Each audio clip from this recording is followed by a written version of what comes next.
तो बेसिकली अभी हम एक छोटा-सा इंट्रोडक्शन लेते हैं कि what actually we are going to talk about in today's class. और हमें पता है कि नेटवर्क रिक्वेस्ट में हमें जितनी भी एपीआई कॉल्स जाती हैं ओवर द नेटवर्क उनका हमें ट्रैक मिलता है या हम उनको ट्रैक कर सकते हैं यहाँ पे। तो अगर मैं लेट्स सपोज़ प्रोडक्ट एपीआई पे जाऊँगा, तो I made an API call. और अगर मैं किसी दूसरे कंपोनेंट में जाऊँगा, वापस प्रोडक्ट पे आऊँगा, I made another API call. दोबारा जाऊँगा दूसरे कंपोनेंट पे, दोबारा इस पे आऊँगा, I made another API call.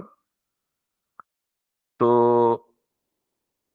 एक बात यहाँ एक प्रॉब्लम है और वो प्रॉब्लम नोट करने वाला है बिकॉज़ इसी का solution one of the solutions is actually this जो हम अभी आज अप्रोच पढ़ने लगे हैं, टेक्नीक पढ़ने लगे हैं, कि मैंने इस प्रोडक्ट की एपीआई या इस पेज को विज़िट किया और इस पेज को विज़िट करने के बाद अपनी एप्लीकेशन के दूसरे पेजेज़ पे नेविगेट किया और वापस यहाँ आया। अब उसूलन ये होना चाहिए कि अगर मैंने जब फर्स्ट टाइम इस पेज को विज़िट किया था प्रोडक्ट एपीआई को, तो फर्स्ट टाइम विज़िट करने के बाद इस एपीआई में कोई चेंज नहीं आया। यानी सेम लिस्ट ऑफ प्रोडक्ट्स हैं एपीआई में। There is no change after last time I visited it. तो उसूलन ये होना चाहिए कि मुझे वही यानी कोई ऐसा मैकेनिज़्म होना चाहिए just to make the website या web page speed very fast. तो एक कैशिंग का मैकेनिज्म होता है नॉर्मली जो प्रोडक्शन रेडी एप्लीकेशन में होता है कि अगर आपने किसी पेज को विजिट किया और वो कोई प्रोडक्ट कोई आइटम कुछ भी शो कर रहा है, आपने नेविगेट अवे किया और दोबारा आके उसको विजिट किया, तो वो फर्स्ट टाइम जित अगर रिजल्ट आने वाले एपीआई के रिजल्ट में कोई चेंज नहीं है, तो उसे दोबारा एपीआई कॉल नहीं करनी चाहिए, बल्कि उसे ऑलरेडी जो डेटा उसने फेच कर लिया है और कैशे में लोड हो चुका है या कैशे में लोड होना चाहिए, तो उसे दोबारा डेटा कैशे से सर्व करना चाहिए। अब मैं लफ्ज़ बार-बार कैशे इस्तेमाल कर रहा हूँ, तो आप यूँ समझें कि cache is a temporary memory. Network में कैशेज़ का बहुत ज़्यादा इस्तेमाल होता है। वेब एप्लीकेशंस को बूस्ट करने के लिए, बहुत ज़्यादा उनकी स्पीड को फ़ास्ट करने के लिए, एफिशिएंसी के लिए, ऑप्टिमाइज़ेशन के लिए वेब एप्लीकेशन की। जी, जी, ब्राउज़र भी ऑफ़र करता है और कैशिंग के मैकेनिज़्म सीडीएन्स भी ऑफ़र करते हैं। हम अक्सर अपनी वेब पेज पे जब बूटस्ट्रैप या कोई थर्ड पार्टी प्लगइन्स इंटीग्रेट कर रहे होते हैं, तो वो प्लगइन्स बेसिकली सीडीएन ने होस्ट किए होते हैं। अब वो सीडीएन क्या होता है? Content delivery network. मैं उस ज़्यादा डिटेल में नहीं जाना चाहूँगा, लेकिन क कहीं न कहीं कैशे का कॉन्सेप्ट वहाँ भी है कि सीडीएन नेटवर्क के ज़रिए पूरी दुनिया में डिफरेंट लोकेशंस पे सर्वर होस्टेड होते हैं और सीडीएन ने वो फाइल्स होस्ट की होती हैं मुख्तलिफ जगहों पे। अगर अब मैं पाकिस्तान से उस पर्टिकुलर सीडीएन लिंक को एक्सेस कर रहा हूँ, तो पाकिस्तान के नियरेस्ट जिस कंट्री में सीडीएन का वो अवेलेबल होगा सर्वर, वो फर्स्ट टाइम रिजल्ट फेच करने के बाद उसको कैशे कर लेगा। नेक्स्ट टाइम आप जब भी रिक्वेस्ट करेंगे, तो you would be served from that cache mechanism rather than actually going to the main server and making a request again and again and again. मिसाल के तौर पे आपने अपने वेब पेज के होम पेज पे एक कैरोसेल लगाया हुआ है और कैरोसेल के लिए आपने कोई लाइब्रेरी इस्तेमाल की हुई है और उसके लिए आपने सीडीएन लिंक इस्तेमाल किए हुए है। So it would be quite unwise कि आप बार-बार पेज को रिफ्रेश कर रहे हैं और each time your request is going to the server और आप अंदाजा करें कि वो प्लगइन सिर्फ आप नहीं यूज कर रहे, दुनिया में 10,000 लोग यूज कर रहे हैं और एक ही वक्त में 10,000 रिक्वेस्ट सर्वर पे जा रही हैं। 10,000 मैंने फिगर बताया, मे भी इससे ज्यादा यूज कर रहे होंगे, तो सर्वर पे इस तरह लोड बहुत ज्यादा बढ़ जाता है। तो नॉर्मली ये कैशिंग की लेयर्स होती हैं मुख्तलिफ। आपका लोकल ब्राउजर भी कैशे करता है, ठीक। इसी तरह आपका नियरेस्ट सर्वर अगर वो सीडीएम के मैकेनिज्म है वो भी कैशे करते हैं वगैरह वगैरह। तो ये कैशिंग के इंटरनल मैकेनिज्म पे हम नहीं जाएंगे क्योंकि जाहिर है it needs a more depth detail and lots of concepts as well.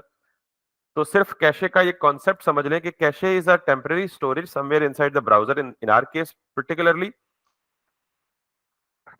और it actually stores the result. यानी हम उस कैशे को कस्टमाइज करके इस तरह डिजाइन कर सकते हैं कि जब भी सर्वर से कोई डाटा फेच हो तो वो कैशे में स्टोर हो जाए और नेक्स्ट टाइम अगर सेम डाटा की रिक्वेस्ट दोबारा करें तो वो रिक्वेस्ट सर्वर पे जाने के बजाय पहले कहाँ चेक हो, कैशे में चेक हो। If that data is present in the cache, it gets served immediately without sending additional request to the server. और अगर कैशे में वो डाटा ना हो या पुराना हो चुका हो, सर्वर पे कैशेड होने के बाद कोई अपडेटेड डाटा आ चुका हो, तो फिर आप सर्वर से रिक्वेस्ट करें, अदरवाइज सर्वर से रिक्वेस्ट ना करें, बल्कि कैशे से सर्व करें।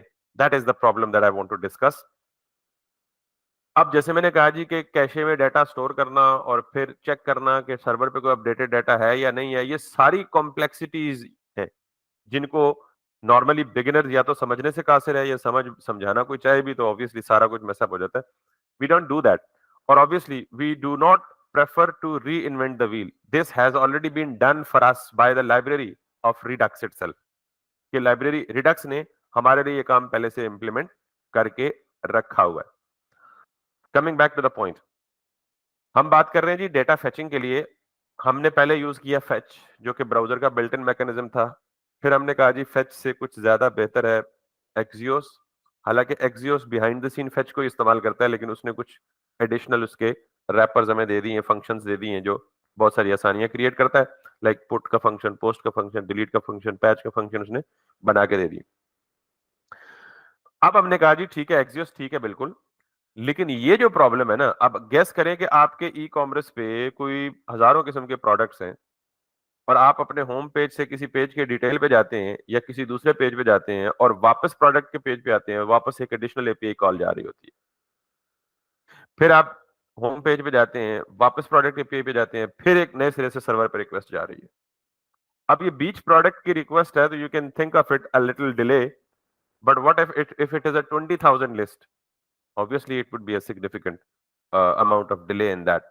तो वेब एप्लीकेशन की परफॉर्मेंस को बूस्ट करने के लिए, सुपर एफिशिएंट करने के लिए कैशिंग के मैकेनिज्म को इंप्लीमेंट करना पड़ता है। और मैंने कहा कि अगर वो हम काम मैनुअली करेंगे तो this is going to be problematic for us. We have to handle lots of case scenarios, we have to take care lots of things. तो हम कैशिंग मैकेनिज्म नहीं करेंगे, लेकिन हमने इस चीज से बचना है, making API calls over and over again in the same application. तो यही हो गया हमारा एक प्रॉब्लम। इसमें कोई मसला तो नहीं, मतलब सिर्फ प्रॉब्लम है, अभी मैंने इसका सोल्यूशन नहीं बताया। इसके अलावा और भी बहुत सारे सॉल्यूशंस हैं, प्रॉब्लम्स हैं। तो ये प्रॉब्लम जो है ना specifically related to data fetching है। ये प्रॉब्लम स्पेसिफिकली किससे रिलेटेड है? डेटा फेचिंग से, कि हमारे पास कोई ऐसी टेक्निक हो कि यार ये कैशिंग वैशिंग सारा कुछ ना अंदरूनी खाना ही हो जाए। दूसरा प्रॉब्लम ये था कि लास्ट टाइम मुझसे हुजैफा ने एक सवाल पूछा था, उस वक्त मैंने उनको जवाब दे दिया था, लेकिन जाहिर है वो हमारा टॉपिक नहीं था तो मैंने डिटेल में आंसर नहीं दिया था। मे बी उन्होंने इनबॉक्स में पूछा था या आई डोंट नो ग्रुप में पूछा था कि अगर हमें रिडक्स के जरिए एपीआई कॉल भेजनी हो। अभी हम क्या करते हैं, अगर हम यहाँ पे आए ना तो प्रोडक्ट्स की एपीआई में जाएं, तो what we are doing is we are fetching the data through Axios, और फेच करने के बाद जो प्रोडक्ट किधर है हमारा, ये फेच करने के बाद जो डेटा हमें वापस मिलता है रिस्पॉन्स में, उसे हम यहाँ पे लोकल स्टेट में सेट कर रहे हैं। अब अगर इस डेटा को शेयर होना है हमारी एप्लीकेशन के बीच में, तो मैं इसे लोकल स्टेट में सेट ना करता, बल्कि इसे मैं कहां करता, रिडक्स की स्टेट में सेट करता, एक्शन डिस्पैच करके। मुझसे एक सवाल हुआ था जो कि अभी उजैफा ने शायद किया था, might be he is online, कि अगर हम ये एपीआई कॉल यहां पे ना करें, बल्कि ये एपीआई कॉल करें ही रिडक्स के अंदर, मिसाल के तौर पे, ये थोड़ा सा बैकग्राउंड समझना पड़ेगा आपको, तब आपको रिडक्स समझ आएगी। आई मीन रिडक्स से मुराद जो आज का कॉन्सेप्ट डेटा फेचिंग का पढ़ाने लगो। तो मुझे एक आ गया कि somehow what if we can fetch the data from the API right inside the Redux, यानी रिड्यूसर के अंदर या स्टोर के अंदर। तो मैंने कहा था जी this is not supported by the Redux itself, यानी रिडक्स के अंदर आप एसिंक्रोनस ऑपरेशन परफॉर्म नहीं कर सकते हो। एसिंक्रोनस कौन कौन से होते हैं? कोई भी चीज जिसमें आपको प्रॉमिस यूज करना पड़े, या जिसमें आपको आपके वही जो साइड इफेक्ट्स वाली गेम है, चाहे आप उस पे जाएं, ब्राउजर की एपीआई को एक्सेस करें, चाहे आप रिमोट सर्वर से किसी एपीआई डेटा को फेच करें, चाहे आप कोई कॉम्प्लेक्स कंप्यूटेशन परफॉर्म करें, तो एसिंक्रोनस लॉजिक रिडक्स सपोर्ट नहीं करता। तो फिर क्या होता है, एक कॉन्सेप्ट है, उस कॉन्सेप्ट को कहते हैं रिडक्स थंक। अब ये रिडक्स थंक एक मिडलवेयर है, यूं कह लें कि एक और यूटिलिटी है, एक टूल है जो कि रिडक्स टूल किट ही प्रोवाइड करता है, यानी एक बिल्ट इन फंक्शन है, क्रिएट एसिंक थंक। तो थंक का कॉन्सेप्ट ये है कि अगर हमें ये मैं पढ़ाऊंगा नहीं ठंक का कॉन्सेप्ट, बिकॉज ठंक से मॉडर्न चीज पढ़ाऊंगा, लेकिन सिर्फ इंटरव्यू में आपसे को पूछे जी कि Redux can not perform an async operation, what to do with that, या how to accomplish this in Redux, तो आप कहें जी कि we can use Redux thunk as a middleware to perform an asynchronous operation, yeah, we prefer to use redux toolkit query, which is data fetching mechanism provided by the redux, और उसमें asynchronous काम सारे के सारे ये खुद करता है, हमें करने की जरूरत नहीं पड़ती. So we will be talking about the second approach, which is redux toolkit query. लेकिन उससे पहले अगर आपसे वो पूछे कि जी नहीं मुझे redux toolkit query यूज नहीं करनी, लेकिन मुझे redux के अंदर async ऑपरेशन परफॉर्म करना है, तो then you might say yes, we can use Redux thunk. ठीक हो गया जी. रिडक्स ठंक एसिंक्रोनस ऑपरेशन के लिए परफॉर्म करने के लिए इस्तेमाल होता है, लेकिन हम रिडक्स ठंक क्यों यूज नहीं करेंगे और रिडक्स टूलकिट क्यूरी क्यों यूज करेंगे, इस बात का जवाब मैं जरा आपको अगली क्यूरी करके देता हूं. सो रिडक्स, इसको शॉर्ट फॉर्म में बोलते हैं आरटीके. आरटीके हम पढ़ चुके हैं, रिडक्स टूलकिट, हम इसके साथ सिर्फ क्या लगा देंगे, आरटीके क्वेरी. सो अगर मैं यहाँ पे जाऊं तो आपके जो 2-3 क्वेश्चंस मैंने छोड़े हैं कि हम क्यों क्रिएट एसिंक ठंक या ठंक यूज नहीं करेंगे सिंक्रोनस ऑपरेशन, उसकी जगह ये यूज करेंगे, उसका जवाब आपको इधर ही मिलेगा. थोड़ी सी थ्योरी माजरत के साथ इसलिए कि जरूरी है. RTK query is a powerful data fetching and caching tool. सबसे इंपॉर्टेंट बात ये है, why RTK query? If you are not going to fetch data from the server in your React application और Redux application, you should not use RTK query. ठीक है, तो पहली बात तो ये है कि आपसे पूछे कि why to use RTK query, तो मैंने अभी आपको प्रॉब्लम बताया. हमारे साथ प्रॉब्लम क्या है, डेटा फेचिंग का, कि डेटा फेचिंग और कैशिंग का, कि हमारा डेटा कैश है नहीं हो रहा और हम बार बार एपीआई को कॉल भेज रहे हैं. ये तो अभी हम एपीआई एक एपीआई को हिट कर रहे हैं ना. नॉर्मली एक एप्लीकेशन में एक वक्त में कई ज्यादा एपीआई इंटीग्रेट हो सकती है. ठीक, तो इन दैट केस हमें ये चीजें लाजमी चाहिए. तो RTK query is a powerful data fetching and caching tool. It is designed to simplify the common cases of loading data in the web application, eliminating the need of hand-write data fetching and caching logic yourself. तो ये उस बात का जवाब है कि क्या हम आरटीके क्यूरी को इस्तेमाल किए बगैर डेटा फेचिंग और कैशिंग की लॉजिक नहीं लिख सकते? यस, लिख सकते हैं, लेकिन उसने कहा जी कि ये hand written data fetching and caching logic अगर खुद से लिखने बैठेंगे, it would take lot of time and there would be lot of potential mistakes that you can make actually while doing so. तो उसने क्या कहा जी कि ये जो आरटीके क्यूरी है ना, this eliminates the need of hand writing all those logics yourself. ठीक है, तो अगली बात, आरटीके क्यूरी के लिए कोई अलग से लाइब्रेरी इंस्टॉल करनी पड़ेगी? बिल्कुल नहीं. RTK query is an optional add on included in Redux toolkit package. यानी जो आप ऑलरेडी रिडक्स टूलकिट इस्तेमाल कर चुके हैं, इंस्टॉल कर चुके हैं, उसी के अंदर ये एड ऑन ऑलरेडी अवेलेबल है आरटीके क्यूरी का. उसके बाद नीचे आ जाएंगे, थोड़ा सा मैं जस्ट इंपॉर्टेंट चीजें बताऊंगा. Web application normally need to fetch data from the server in order to display it. They also usually make update data and send those to the server, keeping cache data the client in sync with the data server. अगर आप ये चीज पढ़ लें तो बहुत अच्छा आपको समझ आएगा. मैं चूंकि बहुत ज्यादा थ्योरी में डीप डाइव नहीं जाए. What it does, tracking loading state in order to show UI spinners.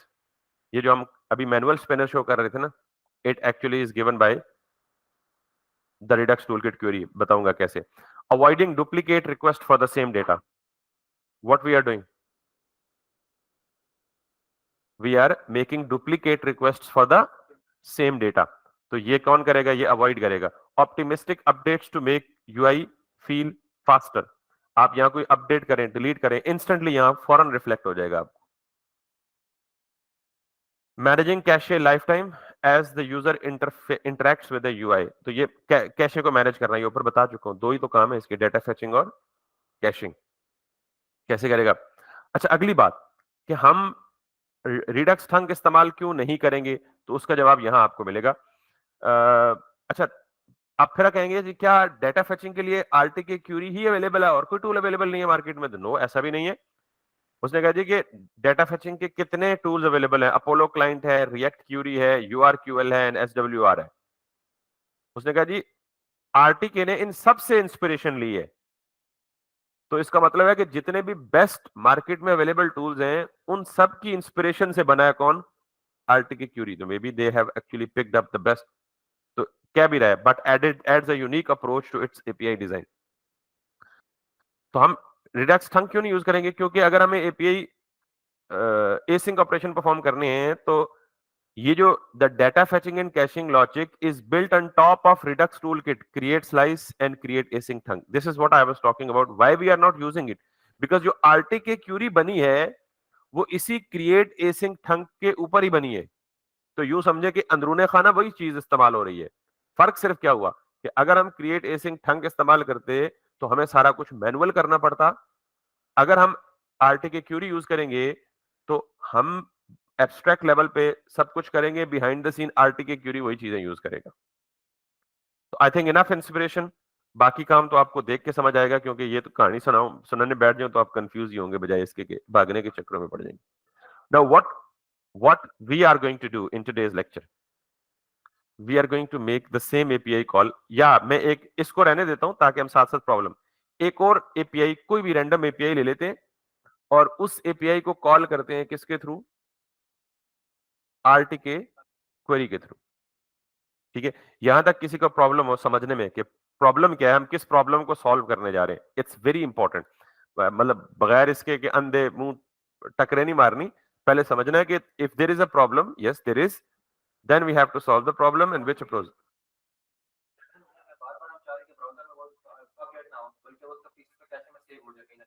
Update की बात नहीं हो रही, सर्वर पे बार बार रिक्वेस्ट ना जाए. एग्जैक्टली, बिल्कुल. एक टाइम के लिए होगा, नेक्स्ट टाइम दोबारा जब हम अपने डिवाइस पे इसी एप्लीकेशन को ओपन करेंगे, वेबसाइट को ओपन करेंगे, दोबारा वो जो कैश है वो सेव रहेगा. वो सेव रहेगा ना, जब तक क्लियर नहीं किया जाएगा, जब तक हम खुद क्लियर नहीं करेंगे. ठीक है, अभी आप देखेंगे आगे चल के कि कैशे भी आपकी वबाले जान बन जाएगी. आप कहेंगे सर्वर से भाई अपडेट डेटा ला दो, नहीं चाहिए कैशे. तो आपको बड़ा केयरफुली यूज करना है. ये नहीं कि cache is an ultimate solution. Sometime we don't need cache, sometime you do need. It depends. ठीक है, मिसाल के तौर पे कोई डाटा है जो बहुत फ्रीक्वेंटली चेंज हो रहा है, कोई रियल टाइम एप्लीकेशन है, रियल टाइम ट्रैकिंग हो रही है किसी चीज की. ठीक है, आपको एक एक सेकंड की अपडेट चाहिए. मतलब स्टॉक मार्केट में चले जाएं, आपके सामने स्टॉक्स की डिटेल पर सेकंड के हिसाब से आ रही होती है, तो उस केस में डाटा कैशे करना तो बनता ही नहीं है, मुनासिब ही नहीं है. ठीक है, लेकिन इस केस में देखें, आपकी प्रोडक्ट की लिस्ट है, आप सुबह स्टोर को विजिट करेंगे, सेम प्रोडक्ट की लिस्ट है, शाम को स्टोर करेंगे, सेम प्रोडक्ट की लिस्ट है. तो भाईजान दोबारा क्यों आप सर्वर पे बार रिक्वेस्ट कर रहे हैं? या एक ही दफा आप खेल रहे हैं इस वेबसाइट के साथ, जैसे होता है ना दराज में जाके विंडो शॉपिंग करने वाले लोग. ठीक है, कभी इधर जा रहे हैं, कभी उधर जा रहे हैं, तो अब वो भाई एप्लीकेशन पे लोड तो ना पड़े ना, उसको एप्लीकेशन ने तो खुद को हैंडल करना है. उसने तो डाटा फेचिंग, उसने कहा जी ठीक है आप खेलते रहो, मैंने कैशे कर दिए, अब आपकी रिक्वेस्ट बार बार सर्वर पे नहीं जाएगी, आपको कैशे सी डाटा सर्व होता रहेगा. ठीक है, तो ये बेसिकली आर्किटेक्चर लेवल डिसीजंस होते हैं जी कि आपने कौन सी कैशिंग इंप्लीमेंट करनी है. लेकिन आपको बीइंग अ डेवलपर ये पता होना चाहिए कि कैशे होता क्या है. एनीवेज, तो मैं यहाँ पे एक और एंड पॉइंट बनाता, मतलब कंपोनेंट बनाता हूँ ब्लैंक, और उस कंपोनेंट में मैं सिर्फ डाटा फेचिंग इस्तेमाल करूंगा. कौन सी? आरटीके क्वेरी की अप्रोच के साथ. Let's go ahead and let's make another page Radha, और इसको कह दें जी आप क्या कह दें, ये प्रोडक्ट की एपीआई तो हम यूज कर चुके हैं ना, अब कुछ और इंटरेस्टिंग ना करें. There are lots of APIs. ये जो वेदर आपके सिस्टम में आ रहा होता है ना, वेदर की अपडेट, ये भी कैसे आ रही होती है? किसी एपीआई से आ रही थी. ये जो न्यूज का डेटा अपडेट हो रहा था कास्ट, ये भी क्या लगी हुई है बिहाइंड द सीन? एपीआई लगी हुई है. हम एक इंटरेस्टिंग एपीआई देखते हैं, अगर आपको अच्छी लगे तो. रमजान है, नेक काम भी करना चाहिए, और इसी की बेस पे आपको टास्क भी दूंगा. एक है वेबसाइट है कुरान.com. कभी आपने सुना ये मोबाइल एप्लीकेशंस बनती हैं, इन पे कुरान पढ़ते हैं आप लोग, उनकी ट्रांसलेशंस देखते हैं, बहुत सारे मुफस्सिर हैं जिनकी तफसीर अपनी मर्जी से सेलेक्ट करते हैं. तो इन्होंने ये एप्लीकेशंस कैसे बनाई हैं? तो वो भी बिहाइंड द सीन क्या यूज कर रहे होते हैं? एपीआईज यूज कर रहे होते हैं. तो अगर आपको कहे जी कुरान एप्लीकेशन बनानी है, तो can you do that? React तो आपको आती है ना, और एपीआई को कंज्यूम करना और फेच करना भी आता है. Let's make an interesting thing. ये कुरान.com एक वेबसाइट है, आप लिखें जी api.quran.com. ठीक, तो ये देख रहे हैं, ये आपको एंड पॉइंट्स दे रहा है, बल्कि एंड पॉइंट्स नहीं दे रहा है, पहले आपसे पॉसिबिलिटी पूछ रहा है. अल्हम्दुलिल्लाह API is working fine, please see the docs for each version of for more help. ये जो रिस्पॉन्स मिला है आपको, ये किस फॉर्म में मिला है? जेसन फॉर्म में मिला है। अब वो कह रहा है जी कि इस एपीआई के हमारे पास वर्जन 3 भी अवेलेबल है, वर्जन 4 भी अवेलेबल है, क्यूडीसी भी अवेलेबल है और ग्राफक्यूएल का वर्जन भी अवेलेबल है, ठीक है? तो हमें कौन सा चाहिए? हम चाहते हैं जी वर्जन V4।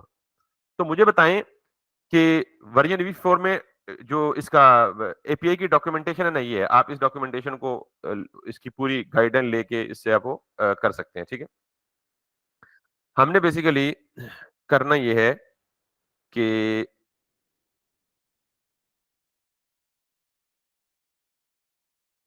इसमें जाके इसमें जाके इसमें जाके हम बेसिकली मैं इस एपीआई को यूज करना चाह रहा हूँ क्योंकि कुरान पाक का डाटा, कुरान पाक में 6666 आयात है गालिबन।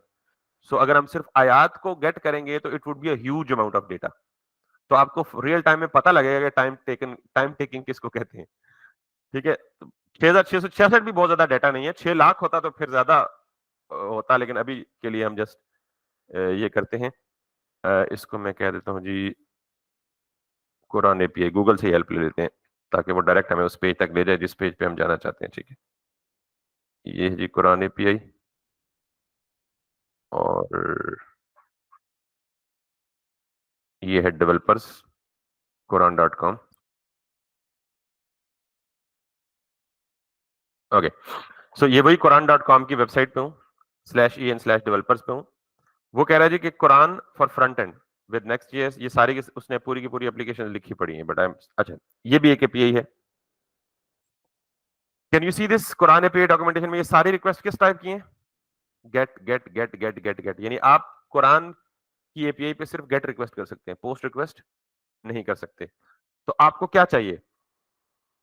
Gate a complete Quran edition, get a juz of Quran. अगर आप इसे एक्सपेंड करेंगे ना तो आपको एपीआई एंड पॉइंट देगा। तो आप ये देख रहे हैं API dot al Quran dot cloud slash वी1 स्लैश जुज स्लैश 30। अगर मैं आपको इस पे क्लिक करके दिखाऊं तो what it is giving us, ये डेटा किस फॉर्मेट में? जेसन फॉर्मेट में नहीं बोल रहे। तो डेटा, अच्छा अच्छा, ये जेसन में नहीं है। सुभान अल्लाह। अब ये भी बताना पड़ेगा जेसन की शक्ल कैसी होती है शेप डेटा की। अब अगर आप देखें तो ये है आया, आया की पूरी अरे बनी हुई है और ये कितनी आयत है? 564 आइटम्स है, यानी 564 आयत है और नंबर कौन सा है? 30। जुज, जुज का मतलब भाई नंबर और बुलियन वैल्यूज डबल कोट्स में नहीं होती ना। मैंने आपको जेसन की निशानी बताई थी, जितनी भी कीज है ना वो सारी डबल कोट्स में होगी, कंफर्म है। वैल्यूज में नंबर और बुलियन डबल कोट में नहीं होती, स्ट्रिंग डबल कोट्स में होती है। तो अब ये जुज से ये क्या समझ रहा है? हमने यहाँ क्या क्यूरी की हुई है? स्लैश जुज और /30, यानी कौन सा जुज देना है आपको? 30। तो ये किस किस पारे की इंफॉर्मेशन मिली है आपको? 30th की, ठीक है? अब उसमें फिर देखें, ये है टोटल आयात जो 564 बनती हैं और ये क्या है? सूरा है। और सूरा कितनी है? 37 सूरत है 30वें पारे में, और बाकी ये एक्स्ट्रा डिटेल है। यानी आप इस एपीआई एंड पॉइंट को यहां 30 के बजाय 29 लिख दें तो ये अब आपको कौन सी इंफॉर्मेशन देगा? 29वें पारे की सारी इंफॉर्मेशन देगा। नंबर 29, 29 आया कितनी है? 431। सूरा कितनी है? 11 29वें पारे में। इसी तरह आप यहां पे 29 के बजाय 1 कर लें तो 1 का मतलब जुज 1, जुज को वो क्या कह रहा है? पारे को जुज कह रहा है बेसिकली। तो अब आप देखें यहाँ पे, तो अब मुझे बताएं कि आपको एंड पॉइंट्स तो गिवन है, आपको सिर्फ ये उठा के कंज्यूम करनी है एपीआई। अब ये देखें, जैसे है आयत नंबर 1 है बिस्मिल्लाहिर्रहमानिर्रहीम के बाद सूरह फातिहा, क्योंकि मैंने यहाँ 1 लिखा है। सूरह फातिहा के बाद अल्हम्दुलिल्लाहि रब्बिल आलमीन, ये पहली आयत है। अर्रहमानिर रहीम, अर्रहमानिर रहीम, ये नंबर 3 क्या बोल रहा है पता नहीं, बट आप इसको फोकस करें। अर्रहमानिर रहीम, इसके बाद मालिकी यौमिद्दीन, इसके बाद इय्याका नअबुदु व इय्याका नस्तईन। तो अगर आप पूरा का पूरा कुरान एप्लीकेशन बनाना चाह रहे हैं तो आपके पास ये एपीआई काफी है। इससे ज्यादा कॉम्प्रिहेंसिव, कॉम्प्रिहेंसिव मतलब ज्यादा डिटेल्ड ये वाले देते हैं, पता नहीं इनकी एपीआई एंड पॉइंट मुझे कहां मिलेगा। इनके एंड पॉइंट्स बहुत अच्छे, हाँ ये है शायद। तो खैर कहने का मतलब ये है कि हम एक आध एपीआई कॉल करके चेक करते हैं और get an ayah of Quran, search the text of the Quran, get manzil, get ruku, get a page, his quarter, sajda, meta वगैरह वगैरह, get an ayah of Quran। तो हम इसको देख लेते हैं। ठीक है, अगर आप इस पे क्लिक करें तो ये आयत दे रहा है सूरह बकरा की, सूरत नंबर 2 है और आयत नंबर 262 है। तो जो आयत भी आप फेच करेंगे या सेंड करेंगे रिक्वेस्ट में, वो आपको मिलेगा और ये जेसन फॉर्मेट आपको देता है। So let's do it. लेकिन उससे पहले इस एपीआई को हम एक्सप्लोर करेंगे, लेकिन उससे पहले हमने क्या सेटअप करना है बेसिकली, रिडक्स टूलकिट क्वेरी। तो मैं जस्ट ये उस सिनेरियो में उलझ गया था कि हमें बनाना क्या चाहिए। तो अब मैं यहाँ पे एक पेज बनाता हूँ और उसको नाम ही क्या दे देता हूँ, बेसिकली कुरान डॉट JSX। ठीक, और इसको मैं RFCE करता हूँ और इसको मैं सॉरी ये करता हूँ और मैं H1 लिख के इसको पहले राउट सेट कर देता हूँ। ठीक है, और अब मैं इसको जाहिर है राउट में लाने के लिए यहाँ पे जाऊंगा और जैसे प्रोडक्ट्स है वैसे क्या कहूंगा, स्लैश QURAN और यहाँ पे क्या लूंगा, QURAN, एक कंपोनेंट। ठीक है, अब इसको मैं कंपोनेंट में जाके, हेडर में जाके, जहां मैंने प्रोडक्ट्स को फेच किया हुआ है वहीं पे किसको फेच करूंगा, QURAN, और यहाँ पे मैं लिखूंगा जी QURAN। तो अब अगर मैं इस पे क्लिक करूंगा तो ये कुरान। अब मैं ये चाहता हूं कि जब मैं इस पे क्लिक करूं तो मेरी रिक्वेस्ट सर्वर पे जाए और सर्वर पे कुरान पाक का पूरा डेटा उठा के लाए और कुरान पाक की आयत मेरी इस पेज पे डिस्प्ले करे। आप किसी भी एपीआई को कर सकते हैं, आप यूट्यूब की डेटा स्टूडियो एपीआई कर सकते हैं, आप गूगल मैप की एपीआई कर सकते हैं, आप फ्यूचर जमाना ही सारा एपीआई का है, जिसको एपीआई इकोनॉमी बोलते हैं। अगर आप ये टर्म गूगल पे सर्च करेंगे व्हाट इज एपीआई इकोनॉमी, तो आपको समझ आ जाएगी कि मुस्तकबिल है ही सारा का सारा एपीआई का है। इवन जो आर्टिफिशियल इंटेलिजेंस है, अगर आप मुझे कहें तो किसी दिन हम वो उस पे जाएंगे जो चैट जीपीटी की एपीआईज है, चैट जीपीटी की एपीआई को इस्तेमाल करके बिल्कुल चैट जीपीटी जैसी एप्लीकेशन आप खुद बना सकते हैं। तो अगर आपको एपीआईज कंज्यूम करना आ गई ना, तो आप मतलब बैकएंड डेवलपमेंट की तरफ ना भी जाएं, सिर्फ फ्रंट एंड में रहते हुए आप फुल फ्लेज एप्लीकेशन बना सकते हैं बगैर even without actually talking about the backend. So let's talk about the Quran API. और अब इसके लिए मुझे क्या करना पड़ेगा, ऑब्वियसली सारी की सारी आरटीके क्यूरी की लॉजिक सेटअप करनी पड़ेगी। ठीक है, तो मैं यहां पे जाता हूं और सारे फोल्डर्स को बंद करके वापस जाता हूं रिडक्स के अंदर, और रिडक्स के अंदर मुझे इंप्लीमेंट करनी है आरटीके क्यूरी। मैंने डॉक्यूमेंटेशन ओपन कर ली। अगर आप इसके नीचे आएंगे बेसिक यूजेज में, बेसिकली आरटीके क्यूरी का ओवरव्यू करेंगे, तो बेसिक यूजेज में सबसे पहले क्या कहता है, RTK query is included within the installation of core Redux toolkit package. यानी हमें दोबारा इसको अलग से इंस्टॉल करने की जरूरत नहीं है। वो क्या कह रहा है, सबसे पहले आपको करना यह है कि अगर आप रिएक्ट की एप्लीकेशन में है तो आप ये करें Redux JS slash toolkit slash query slash react. Otherwise आप ये करें, यानी क्रिएट एपीआई का एक बिल्ट इन फंक्शन है, बिल्कुल वैसे जैसे हमने क्रिएट स्लाइस किया था ना एक बिल्ट इन फंक्शन, वैसे ही आरटीके क्यूरी यूज करने के लिए आपका बिल्ट इन फंक्शन क्या है, क्रिएट एपीआई। तो मैं रिएक्ट वाले वर्जन को यहां से कॉपी करूंगा और सिंपली अपने रिडक्स के फोल्डर में जाऊंगा और अब मुझे रिड्यूसर नहीं बनाना बल्कि क्या बनाना है, एपीआई बनानी है। तो मैं यहां पे करूंगा जी simply QURAN API dot JSX। नाम मैंने कुरान एपीआई रखा है क्योंकि मैं कुरान पाक से रिलेटेड डेटा फेच कर रहा हूं। आप कुछ भी रख सकते हैं जिस ऑब्वियसली कॉन्टेक्स्ट से आप करेंगे या जिस पर्टिकुलर क्यूरी का आप डेटा जो है वो सर्च करेंगे। तो मैंने यहां पे लिखा जी इंपोर्ट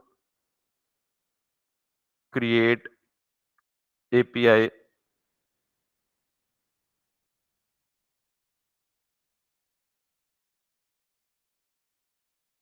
क्रिएट एपीआई। तो इंपोर्ट क्यों नहीं कर रहा है, सजेशंस क्यों नहीं दे रहा, कॉपी भी नहीं कर रहा, let's see. Copy it, paste it. उसके बाद बिल्कुल जैसे हमने वैसे फॉलो किया ना उसको, स्लाइसेस को, उसकी डॉक्यूमेंटेशन के साथ। यहां अगर आप देखें तो ये बजाय क्रिएट स्लाइस के, ये कौन सा फंक्शन कॉल है कर रहे हैं, क्रिएट एपीआई। ये डिफरेंसेस साथ साथ मैच करते जाने। यहां हमने क्या था रिड्यूसर में, क्रिएट स्लाइस का फंक्शन, और ये फंक्शन हमें किसने दिया था, टूल किट ने। यहां हमने क्या करना है, क्रिएट एपीआई का फंक्शन। सो मैं यहां पे लिखता हूं जी, const Quran API equals to create API. बिल्कुल इसी तरह ये भी एक ऑब्जेक्ट लेता है एज अ पैरामीटर। जैसे हमने क्रिएट स्लाइस किया था, उसके अंदर एक ऑब्जेक्ट दिया था उसको, बिल्कुल इसी तरह क्रिएट एपीआई किया, उसके ऑब्जेक्ट दिया, और इसका रिस्पांस किस में सेव कर दिया, एक वेरिएबल में सेव कर दिया। ठीक, अब हम वापस यहां पे आते हैं और इस पे तीन, ये जो ऑब्जेक्ट है ना इसके अंदर पास हुआ इसमें कम से कम तीन चीजें आपको चाहिए। इससे ज्यादा भी हो सकती हैं, लेकिन कम से कम कितनी चाहिए, तीन चाहिए। तीन प्रॉपर्टीज, एक रिड्यूसर पाथ, दूसरा बेस क्वेरी, और तीसरा एंड पॉइंट। मैं यहां पे करूंगा तो आपको समझ आ जाएगा। एक है जी रिड्यूसर पाथ, इसको फिलहाल मैं एम्प्टी ऑब्जेक्ट देता हूं। दूसरा आपको चाहिए बेस क्वेरी, और तीसरा आपको चाहिए and points. I repeat, create API का फंक्शन बिल्ट इन है टूल रिडक्स टूलकिट क्वेरी में। उसके अंदर उसको एक ऑब्जेक्ट चाहिए, उस ऑब्जेक्ट की कम से कम तीन प्रॉपर्टीज हैं, इन तीन प्रॉपर्टीज से ज्यादा भी हो सकती हैं। ठीक है, अब इन तीन प्रॉपर्टीज में क्या होगा, ये जो आपका रिड्यूसर पाथ है ना, यहां पे आप कोई भी नाम दे दें। जैसे क्रिएट स्लाइस में भी आपने यहाँ पे नेम क्या दिया था, कोई यूनिक नेम दिया था, तो आप यहाँ पे जो भी नाम आप रिड्यूसर को देना चाहते हैं, क्योंकि अल्टीमेटली ये भी आपको रिटर्न क्या करेगी, रिड्यूसर ही देगी, तो आप कोई भी नाम दे दें। यहां मैं क्या देता हूं जी, QURAN, इसको स्ट्रिंग में दे दें। पहली डिमांड पूरी हो गई। दूसरी है बेस क्यूरी देनी है आपको, और आपको ये यहां बेस क्यूरी में हमेशा क्या देना है, फेच बेस क्वेरी। आप ये भी बिल्ट इन फंक्शन है, आप ये भी रिडक्स टूलकिट से क्यूरी से ही आ रहा है, तो मैं इसको एज इट इज कॉपी करता हूं और बेस क्यूरी की वैल्यू में ये दे देता हूं और इसे इंपोर्ट कर लेता हूं यहां से। एक बात तो आप समझ ही गए होंगे कि बेस क्यूरी में हमें क्या देना है, यूआरएल का एंड पॉइंट, पाथ नहीं, पाथ यहां से आगे स्टार्ट होता है, बेस यूआरएल, रूट यूआरएल। आपको मैंने यूआरएल को डिफरेंट कैटेगरीज में डिवाइड करके बताया था। तो यहां पे इसका मतलब है मुझे ये तो नहीं देना, कम से कम यहां पे मुझे क्या देना है, अगर आप यहां पे आए इस एपीआई, लेट्स सपोज हम अगर ये एपीआई यूज कर रहे हैं, तो इसका मतलब ये हुआ कि हमारे पास अगर हमने लेट्स सी सिर्फ और सिर्फ कंप्लीट कुरान एडिशन लेना है ना, तो इसमें हम इस पे क्लिक करेंगे तो हमें एंड जो एपीआई है वो क्या है, यहां तक है, स्लैश कुरान स्लैश आगे ये क्या है, ये बेसिकली पाथ है। समझ आ गई बात। अब ये देखें सूरज, ये पूरा कुरान का एडिशन आया, अगर मैं इसको एक्सपेंड करूंगा तो कितनी सूरतें हैं कुरान पाक में, 114 सूरतें। और अगर मैं इसको एक्सपेंड करूं, अब चूंकि डेटा ज्यादा हो गया तो देख लें आप, टाइम ले रहे हैं। तो ये सूरत नंबर 1 है, सूरत नंबर 1 में ये आयत नंबर 1 है, ये 2 है, ये 3 है, ये 4 है, वगैरह वगैरह। और ये सारी की सारी कुरान किस में आ रहा है, इंग्लिश लैंग्वेज में आ रहा है। हमें किस में चाहिए, अरेबिक में चाहिए। तो आप देख लें आगे लिखा हुआ है ENASD, English by Asad. Asad probably इसके ऑथर का नाम है जो इंग्लिश ट्रांसलेशन करने वाला है। और अगर इस एपीआई एंड पॉइंट को देखें तो इसमें प्रोबेबली अरबी आएगा, बिकॉज इसमें देखें कुरान उस्मानी, उस्मानी कुरान है। ठीक है, तो अगर आप इसको एक्सपेंड करेंगे तो ऑब्वियसली ये आपको उसी तरह के वो देगा, अरेबिक टेक्स्ट देगा। ठीक है, और अगर आप वापस इस एंड पॉइंट पे आए तो ये अल अफसी या पता नहीं क्या है, returns मिशरी recitation of the Quran. अच्छा, इंटरेस्टिंगली ये आपको ऑडियो भी देता है, आप कुरान को रिसाइट भी करवा सकते हैं इसी एपीआई के थ्रू। तो it's kind of a rich API. This is what, अब ये देख रहे हैं स्लैश कुरान उस्मानी। अगर आपको कुरान की इंग्लिश में ट्रांसलेशन चाहिए, मल्टी लैंग्वेज सपोर्ट है इस वाले वेरिएशन में, इसमें भी सेम सिंपल है। तो अब देख लें, आया में पहली आयत है बिस्मिल्लाहिर्रहमानिर्रहीम, दूसरी आयत अल्हम्दुलिल्लाहि रब्बिल आलमीन। तो ये जब सारी खत्म होंगी, तो उसके बाद सूरह बकरा स्टार्ट हो जाएगी, सूरह बकरा में फिर सारी आयत, तो ये पूरा का पूरा कुरान है। तो हमारा जो एक्चुअल चीज है वो हमने यहां से लेके यहां तक इसको कॉपी करना है और इसको किधर डाल देना है, बेस यूआरएल। अब आपने जिस एपीआई को डाटा को फेच करना है ना, उस एपीआई की बेस यूआरएल को उठा के, अब आप समझ गए बेस यूआरएल, उसको उठा के आपने किसको दे देना है, बेस क्यूरी को दे देना है। That's it. तीसरी चीज, वापस आए इधर, और उसने कहा जी आखिरी चीज रह गई है एंड पॉइंट। उसने कहा जी एंड पॉइंट एक कॉल बैक फंक्शन लेता है। एंड पॉइंट क्या लेता है, कॉल बैक फंक्शन लेता है। तो मैंने कहा जी ठीक है, मैंने कहा जी ये एंड पॉइंट्स को हम दे देते हैं कॉल बैक फंक्शन। और कॉल बैक फंक्शन तो ऐसे होता है, ऐसे ही होता है ना। तो अब हमने ये कहना है कि इस कॉल बैक फंक्शन में हमें बुनियादी तौर पे क्या चाहिए। अच्छा, अब जरा गौर से सुनिएगा एक बात, हर एपीआई का बिहेवियर मोर और लेस सेम होता है। अगर मैं इस एंड पॉइंट पे जाऊं तो देखें बेस यूआरएल सबकी सेम है, api.alquran.cloud/v1, api.alquran.cloud/v1, आगे चेंज हो गया पाथ, api.alquran.cloud/v1, आगे पाथ चेंज हो गया। इस पे आए, बेसिक v1 तक सेम है, आगे चेंज हो गया।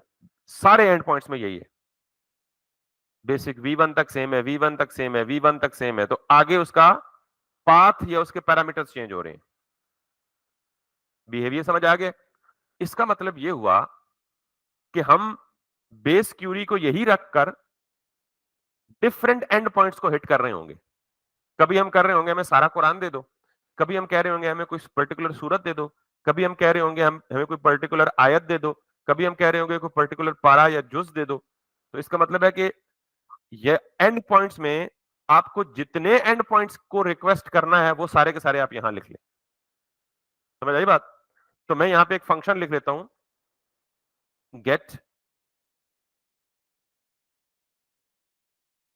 होल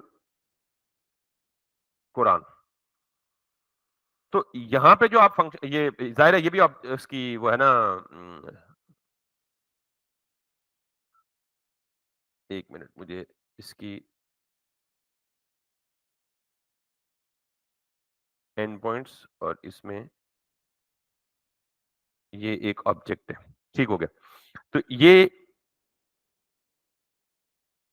इसको आप यूं करें और इसमें आप एक ऑब्जेक्ट पास करें, और ऑब्जेक्ट में अगेन दोबारा से क्या होता है, की वैल्यू पेयर होता है। तो यहां पे आपने मुख्तलिफ, यानी हर एंड पॉइंट के लिए एक फंक्शन डिफाइन करना है। मिसाल के तौर पे मेरे कितने एंड पॉइंट्स हैं, मुझे एक एंड पॉइंट में होल कुरान चाहिए, दूसरे एंड पॉइंट में एक एक सूरत चाहिए, तीसरे कुरान में तीसरे एंड पॉइंट में एक पारा चाहिए, चौथे एंड पॉइंट में कुछ सर्च वगैरह चाहिए, जो कुछ भी चाहिए। और अगर प्रोडक्ट्स की एपीआई में है तो हमें क्या चाहिए होगा, एक एंड पॉइंट हम करेंगे क्या, गेट ऑल प्रोडक्ट, दूसरा एंड पॉइंट करेंगे गेट सिंगल प्रोडक्ट, तीसरा एंड पॉइंट करेंगे अपडेट प्रोडक्ट, चौथा एंड पॉइंट करेंगे डिलीट प्रोडक्ट वगैरह वगैरह। तो आप सारे एंड पॉइंट्स के लिए फंक्शंस बना लें। तो मैं यहां पे लिखता हूं जी गेट होल कुरान, और इसके आगे भी आप आके एक कॉल बैक फंक्शन ले लें। ये आपका हो गया एक एंड पॉइंट, अंदर की लॉजिक बताता हूं बाद में। उसके बाद इसी तरह गेट होल कुरान के बजाय गेट सूरा, किसी एक पर्टिकुलर सूरत लेने के लिए आपको क्या चीज चाहिए होती है, सूरत की आईडी। मिसाल के तौर पे यहां पे एंड पॉइंट से आप जाके देखें तो ये जुज, पहले जुज देख लें पारा, तो ये देख रहे हैं slash juz slash 30 slash juz slash 29 slash juz, यानी 1 से लेकर 30 तक।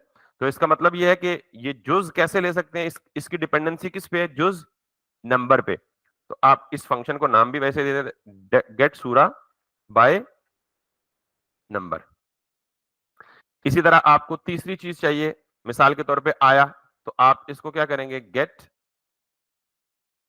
आया बाय नंबर। और ये आपको कैसे पता चला, यहां देख लें, गेट सूरा गेट आया ऑफ द कुरान। तो आया के लिए भी क्या चाहिए आपको, स्लैश एंड पॉइंट देखें, शुरू तक तो सेम था, स्लैश आया नंबर, स्लैश आया स्लैश, ये दो चीजें यानी दोनों सपोर्टेड है। पारा नंबर दे दें, पारा 2 कॉलन आया नंबर, ठीक है। तो हम एक ही फॉर्मेट रखेंगे। तो इसका मतलब ये हुआ कि ये हम फिलहाल एक रखते हैं, लेकिन हम जब मल्टीपल चाहिए होगा तो हम इस तरह बनाएंगे। पहले मैं एक पूरा कर लूं, फिर आपको मल्टीपल बना के दिखाऊंगा। तो ये अगला स्टेप था। और ये सिंटैक्स आप देख रहे हैं कि मुझे भी याद नहीं है, मैं एग्जैक्टली कॉपी एंड पेस्ट कर रहा हूं, आपको सिर्फ फ्लो याद रखना है। आर्टिकल क्यूरी की फिलॉसफी क्या है, रॉकेट साइंस क्या है, लॉजिक क्या है, क्यों इस्तेमाल होती है, और उसका साथ फ्लो याद है। अब एंड पॉइंट्स में उसने मुझे कहा था जी कि आप एक ऑब्जेक्ट, अच्छा इसके साथ एक और भी उसने कहा था कि जब भी एंड पॉइंट्स के अंदर जो कॉल बैक फंक्शन होगा, वो डिफॉल्ट में एक आर्ग्यूमेंट लेगा जिसका नाम क्या होगा, बिल्डर। ठीक, तो मैंने यहां पे इसको बिल्डर पास कर दिया। अच्छा ये अगेन, ये जो बेस क्यूरी से जो भी ये जो भी ये फंक्शन क्रिएट करेगा ना फेच बेस क्यूरी, तो वो आपको एक वेरिएबल प्रोवाइड करेगा जो एंड पॉइंट में जाना है। इसका नाम कुछ भी हो सकता है, बिल्डर जरूरी नहीं है, ठीक है, लेकिन हम कन्वेंशन को फॉलो करेंगे जो उन्होंने कन्वेंशन कहा है। तो अब इस बिल्डर की बेस पे अगर आप यहां पे जाएं तो उसने गेट पोकमैन बाय नेम, हमने क्या किया, गेट होल कुरान। तो उसके आगे जो फंक्शन कॉल होना है वो ये कॉल होना है, बिल्डर डॉट क्वेरी। तो मैंने यहां पे ये करने के बजाय मैं क्या करूं, BUILD, builder dot query, yes, और इसके अंदर भी एक ऑब्जेक्ट। समझ आ गई बात? अब बिल्डर डॉट क्यूरी में मुझे क्या करना है, क्यूरी का कीवर्ड और इसके अंदर फिर एक कॉल बैक फंक्शन, और उस कॉल बैक फंक्शन में मैं यहां पे पास करूंगा पाथ।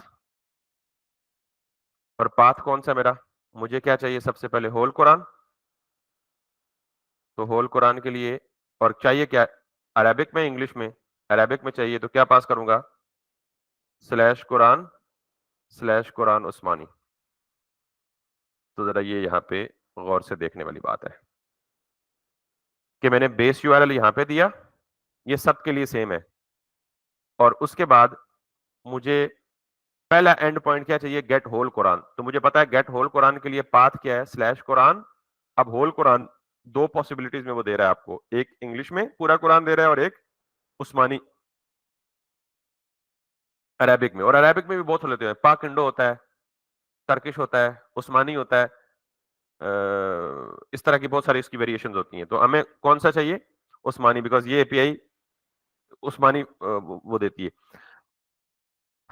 तो इनमें फर्क कुछ नहीं होता, फॉन्ट का फर्क होता है। जैसे आप देखें अरेबिक कंट्रीज में कुरान जो इस्तेमाल होते हैं उनका फॉन्ट डिफरेंट होता है, पाकिस्तान इंडिया में जो, मतलब जाहिर है वो उस हिसाब से ये चीज है। अब इतनी डेप्थ में मुझे भी नॉलेज नहीं है इन चीजों की ना, स्क्रिप्ट्स की। तो ये हमारा काम हो गया डन, पहला एंड पॉइंट हमारा रेडी हो गया। अब इसके बाद ये क्या करेगा, इसके बाद हमें कुछ भी नहीं करना, एक्सपोर्ट करना है ये जो आपको एपीआई बनाई हुई है। तो मैंने यहाँ पे इसको नाम क्या दिया हुआ है, कुरान एपीआई। तो इन दो चीजों को एक्सपोर्ट कर लें, एक तो इसे कर लें जी एक्सपोर्ट कॉन्स्ट कुरान एपीआई, और दूसरा एक्सपोर्ट कर लें, याद रखिएगा कि हमने हुक से इस्तेमाल की भी है ना, और हुक की कन्वेंशन भी इस्तेमाल की हुई है कि hook is a special function, it always starts with the use keyword. मतलब कीवर्ड तो नहीं कह सकते, आप कुछ और भी यूज कर सकते हैं, लेकिन कन्वेंशन है कि हुक हमेशा कहां से इस्तेमाल, कहां से स्टार्ट होंगी, यूज से स्टार्ट होंगी। जब आप ये वाले पूरा फंक्शन एग्जीक्यूट करेंगे ना, तो ये आपको एक जितने एंड पॉइंट्स होंगे, ये मैंने जितने एंड पॉइंट्स बनाए हैं उन सब की एक हुक बना के रिटर्न करेगा। मिसाल के तौर पे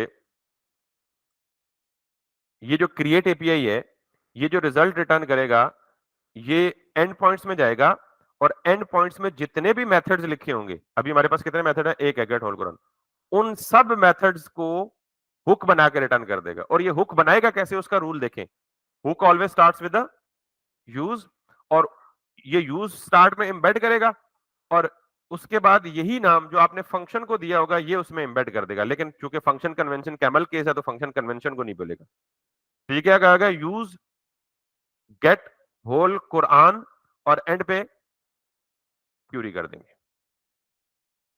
ये हमेशा ऐसे ही होगा कि जब आप क्रिएट एपीआई कॉल करेंगे, अंदर उसका सारा सेटअप करेक्टली करेंगे, तो ये आपको कुरान एपीआई के एक वेरिएबल में सारा कुछ रिटर्न करके दे देगा। और इस वेरिएबल में ये तमाम हुक्स बना के दे देगा। और वो हुक्स कैसे बनाएगा कि एंड पॉइंट्स के अंदर जितने भी आपने मेथड्स यूज किए होंगे, उनमें से हर एक मेथड को पकड़ेगा, उसके स्टार्ट में यूज लगाएगा और इसके एंड पे क्या लगाएगा, क्वेरी लगाएगा। बीच में सारा का सारा नाम वही होगा। ठीक। तो ये जो क्वेरी है ना, ये आप करेंगे एक्सपोर्ट। आप इस तरह कर सकते हैं ना, डी स्ट्रक्चर। ये डी स्ट्रक्चर ही तो हो रहा है पोकमैन एपीआई से।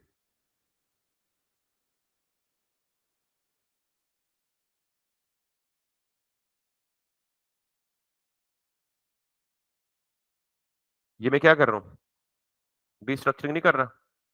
तो ये किसकी डी स्ट्रक्चरिंग है, ऑब्जेक्ट की या अरे की? ऑब्जेक्ट की ना। करली ब्रैकेट है ना। इसका मतलब है कि जब ये क्रिएट एपीआई फंक्शन कॉल होगा, तो आरटी के, क्योंकि ये आरटी के क्यूरी का फंक्शन है, हमारा फंक्शन नहीं है। जब ये कॉल होगा तो इंटरनली ये सारा कुछ करने के बाद जो रिजल्ट है वो किसको रिटर्न कर देगा, कुरान एपीआई को। और कुरान एपीआई में क्या पड़ा होगा, इसने एंड पॉइंट में जितने भी फंक्शन होंगे सबकी हुक्स बना के रिटर्न की होंगी, और उन हुक्स को हम इसमें से डिस्ट्रक्चर कर लेंगे। अब अगर यहाँ पे 4 या 5 फंक्शंस होते, और वो होंगे फ्यूचर में कॉमा के साथ,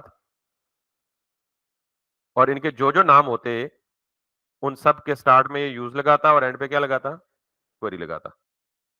अच्छा, यहाँ एक चीज मैं बता दूं थोड़ी देर बाद। अभी ये कौन सी रिक्वेस्ट है, बाय डिफॉल्ट गेट रिक्वेस्ट है। जब हम कोई पोस्ट रिक्वेस्ट करेंगे तो यहाँ ये म्यूटेशन लगा देगा, सिर्फ इतना फर्क आएगा, use get whole Quran mutation. यानी अगर पोस्ट रिक्वेस्ट सपोर्टेड हो, तो पोस्ट रिक्वेस्ट इस एपीआई पे सपोर्टेड नहीं, लिहाजा सॉरी नहीं है ना। यही कह रहे हो ना कि अगर होगा या अगर होता, इसमें नहीं करेंगे ना। हम अपने प्रोडक्ट की एपीआई जब बनाएंगे तो वहां तो पोस्ट रिक्वेस्ट कर रहे होंगे ना, प्रोडक्ट को अपडेट भी कर रहे होंगे, डिलीट भी कर रहे होंगे, गेट कर रहे होंगे। ठीक है, तो उस केस में यहाँ म्यूटेशन आएगा, लेकिन वो तब जब आएगा तब बताऊंगा। अभी के लिए इतना है, और ये हमारी आरटी के क्वेरी सेटअप हो चुकी है। यहां तक किसी को मसाइल है तो बता दें जी। जी, यूआई पे अभी दिखाते हैं ना, अभी कुछ नहीं नजर आएगा। अभी इसको स्टोर में नहीं भेजा, अभी इसको स्टोर में भी तो डालना है ना भाई। या इसको स्टोर में डिपेंड करता है कि अगर आप ये आरटी के क्यूरी क्या करती है, सिर्फ डाटा फेचिंग करती है। अगर आप इसको स्टोर में भेज रहे हैं तो इसका स्लाइस बनाना पड़ेगा। तो मैं फिलहाल स्टोर में नहीं भेज रहा, मैं डायरेक्ट यूआई में शो करा रहा हूँ। ठीक है, और फिर हम वो प्रॉब्लम देखेंगे कि बार बार रिक्वेस्ट नहीं जा रही, वो फेच वो कर रहा है, उसको कैशे कर रहा है, और वगैरह वगैरह सारे काम। तो यहां तक अगर किसी को मसला है आर्ट के क्यूरी के सेटअप में, तो वो मुझे बता दे। और अगर मसला नहीं है तो we are very close to actually use it into the UI. नहीं नहीं, कल नहीं, 2 मिनट लगेंगे। कल कौन सा, एक हुक की कॉल कर बस। यहां तक किसी को इशू ज्यादा कॉम्प्लिकेटेड तो नहीं हो गया? कोई फीडबैक दे दें, फिजिकल वालों से तो मिल रहे हैं, ऑनलाइन वाले। वो नहीं सर, नहीं वो आप कल आए आगे। चलें, ग्रेट हो गया, इंटरेस्टिंग है। तो अब मैं क्या करूंगा, मुझे ये जो कुरान का डेटा है ना, ये मुझे अपनी यूआई पे शो कराना है। और मुझे, अगर मैंने सब कुछ सही सेटअप किया हो, तो इसका मतलब है ये सारा कुछ चलने के बाद वो डाटा फैच हो जाएगा। और मुझे वो डाटा किससे मिलेगा, use get whole Quran query से मिलेगा। ये ऑलरेडी एक्सपोर्ट हो रही है यहाँ से, इसका मतलब है मैं किसी और कंपोनेंट में जाके इसे इंपोर्ट कर सकता हूँ। Let's go ahead. और मैं जाता हूँ अब कुरान के कंपोनेंट में, जेएसएक्स में, और यहाँ पे जाके मैं इसको करता हूँ जी use get whole. I don't know ये आउट ऑफ है, क्यों नहीं कर रहा कंप्लीट, वैसे इसे करना चाहिए। तो मुझे ये क्यूरी यूज करनी है बेसिकली। ठीक है, तो मैं करूंगा जी कि दिस दिस। और ये आपको पहले से पता है कि हम जितनी भी हुक्स को कॉल करते हैं, उन हुक्स को कॉल करने का तरीका सेम है।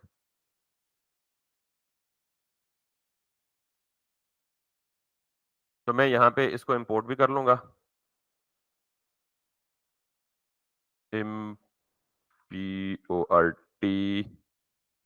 this from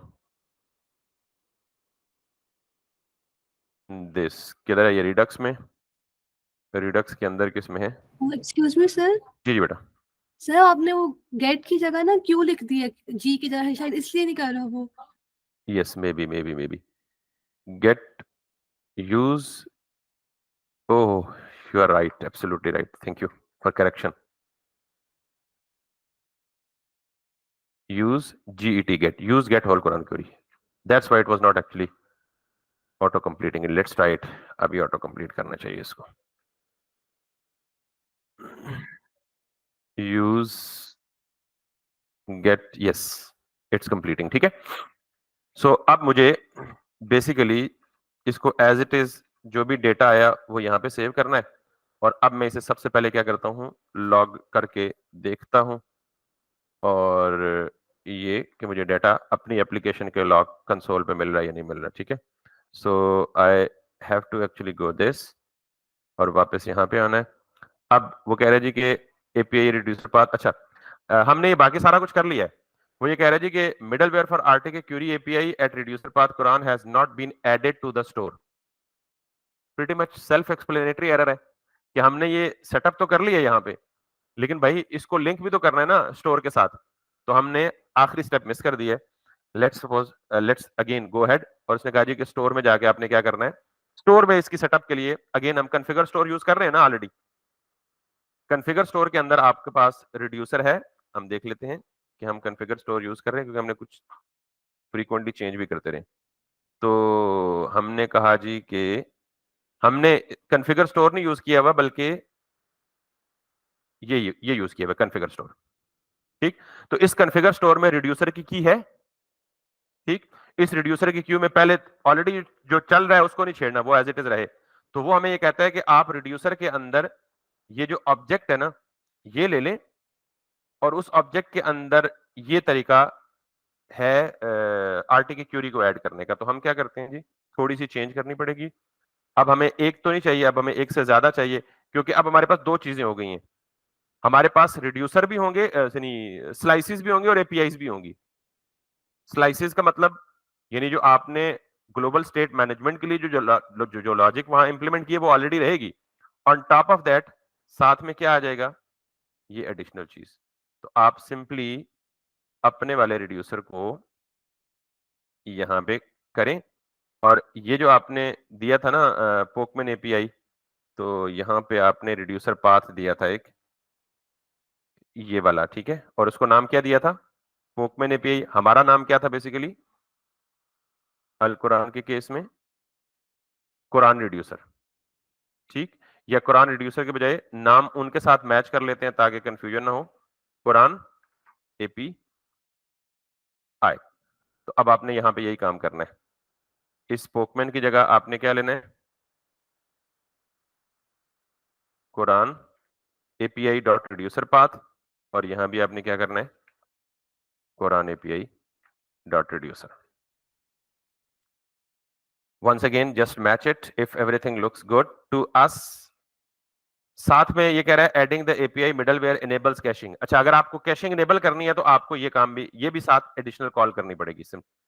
adding the API middleware enables caching, invalidation, polling and other useful features of RTK query. ना मैंने आपको इनवैलिडेशन बताई है, ना पोलिंग बताई है, कैशिंग का थोड़ा बहुत इंट्रोडक्शन दिया है, तो आप इसे ऐड कर लें।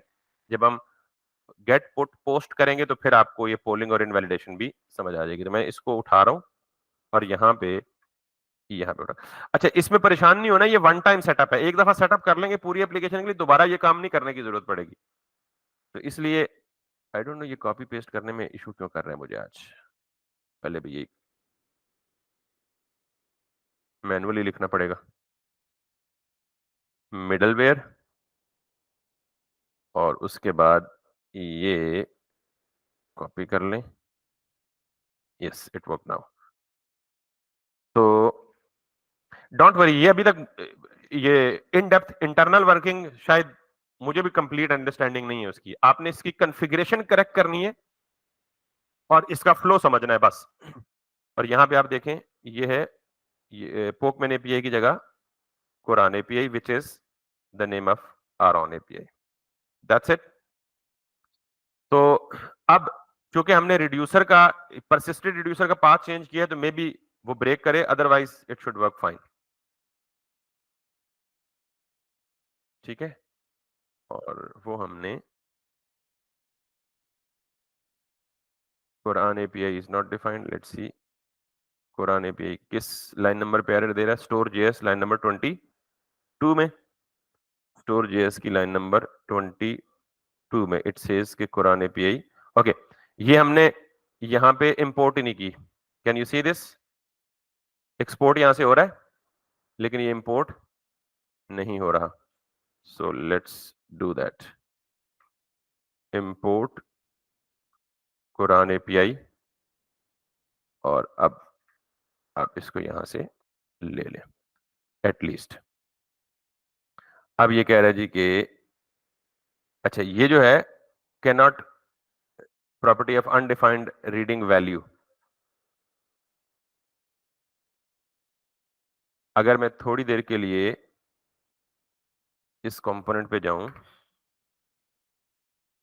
तो ये बेसिकली कहीं ना कहीं वैल्यू, अच्छा वैल्यू की एक ही चीज है हमारे पास, काउंटर वाली, वो जो स्टार्ट में हमने की थी। तो अगर मैं 2 सेकंड के लिए एप्लीकेशन में जाऊं, बल्कि रिडक्स में जाऊं, और रिडक्स में जाने के बाद अब आपके पास यहां पे जाऊं, ये देख रहे हैं कुरान एपीआई आ गया और एक परसिस्टेड रिड्यूसर आ गया, और परसिस्टेड रिड्यूसर के अंदर डिपॉजिट रिड्यूसर है, इस वैल्यू का एरर दे रहा है वो, क्योंकि पहले वो किधर थी वैल्यू, सिंपली परसिस्टेड रिड्यूसर, यानी मैं आपको यहां पे वैल्यू हम कहां शो कर रहे हैं, गालिबन नेव बार पे शो कर रहे थे ना, हेडर पे। Can you see this particular thing, value को हम सर्च कर लेते हैं, कहां यूज कर रहे हैं मुझे भी नहीं पता, ग्लोबल सर्च, वैल्यू ये नहीं चाहिए हमें, ये डिपॉजिट रिड्यूसर डॉट वैल्यू, और हम क्या कर रहे हैं, यूज सेलेक्टर में स्टेट में से क्या डिस्ट्रक्चर कर रहे हैं, डिपॉजिट रिड्यूसर, और अगर आप यहां पे देखें तो अब स्टेट में क्या आ रहा है, परसिस्टेड रिड्यूसर, और परसिस्टेड रिड्यूसर के अंदर डिपॉजिट रिड्यूसर आ रहा है। समझ आ गई ये बात? तो मैं एक स्टेप, क्योंकि मैंने क्या किया बेसिकली यहां पे, ये हुआ क्यों है ये इशू, कि इसको ऑब्जेक्ट में डाल दिया है, पहले ये परसिस्टेड रिड्यूसर किधर था, मेन पे पड़ा हुआ था, बाहर पड़ा हुआ था, अब मैंने बीच में ये चूंकि ऐड करना था, तो मैंने इस परसिस्टेड रिड्यूसर को किधर कर दिया, ऑब्जेक्ट के अंदर किया। यानी अगर आपको याद हो तो पहले ये यूं था, यूं था, तो ये परसिस्टेड रिड्यूसर डायरेक्ट डिस्ट्रक्चर हो रहा था, अब मैंने इसको एक करली ब्रैकेट के अंदर रैप करके क्या कर दिया, एक ऑब्जेक्ट बना दिया। तो अब मुझे ये इशू इस वजह से कर रहा है, तो मैं वापस वैल्यू कहां यूज कर रहा था, फुटर में, यहां पे डिपॉजिट रिड्यूसर के बजाय क्या डिस्ट्रक्चर होगा, परसिस्टेड रिड्यूसर, इसको कॉपी कैसे करूं, स्टोर से, परसिस्टेड रिड्यूसर डिस्ट्रक्चर होगा, और परसिस्टेड रिड्यूसर के अंदर होगा ये persisted reducer dot deposit reducer dot value. ये मुझे कहां से पता लगा, persisted reducer dot deposit reducer dot value. अब ये जितनी जगहों पे मैं वैल्यू यूज कर रहा हूं उन सारी जगहों पे जाके काम करना पड़ेगा। ठीक है, लेट्स सी, तो ये एक चेंज हो गया फुटर में, दूसरा चेंज कहां करना है हमें, अबाउट में, जहां जहां वो वैल्यू यूज कर रहा हूं। तो यहां भी क्या करूंगा, परसिस्टेड रिड्यूसर, और यहां क्या करूंगा, persisted reducer dot deposit dot value. ये अच्छा हुआ एरर मुझे ही आ गया, आपको नहीं आया, वरना आप तो परेशान ही हो जाते कि नई चीजें क्या पढ़ने गए, पुरानियों से भी गए। सो ये भी चेंज हो गया, ये भी चेंज हो गया, ये इस वैल्यू की जरूरत नहीं है, ये फॉर्मेट वाली वैल्यू है, हमें सिर्फ किस वैल्यू की जरूरत है, स्टेट वाली वैल्यू की। तो ये सारी वैल्यूज की हमें जरूरत ग्लोबल स्टेट वाली वैल्यू की जरूरत है। एडिट में आए और एडिट की भी फिलहाल हमें जरूरत नहीं है, हमें जो डायरेक्ट कंपोनेंट पे जिनको हमें विजिट करना है ना वहां हमें चाहिए डिपॉजिट रिड्यूसर की जगह परसिस्टेंट रिड्यूसर, और यहाँ पे जाके persistent reducer dot repository reducer, ये फिक्स हो गया। अब ये वैल्यू वाला एरर नहीं आना चाहिए हमें। Got it? अब क्या एरर आया? कॉन्टेक्ट्स वाला। आप समझ तो गए होंगे, कॉन्टेक्ट के साथ भी तो वही है कि वो भी किसके आ रहा है, persistent reducer dot contact reducer dot contacts। तो आपने जस्ट एरर को फॉलो करना है, डिबगिंग भी आपको आनी चाहिए बाय द वे। तो मैं यही काम किसके साथ करूंगा, जहां जहां मुझे कॉन्टैक्ट्स को सेलेक्ट कर रहा हूं, ठीक है। तो मैं दोबारा persistent reducer को ही बोलूंगा, लेकिन यहां पे अब मुझे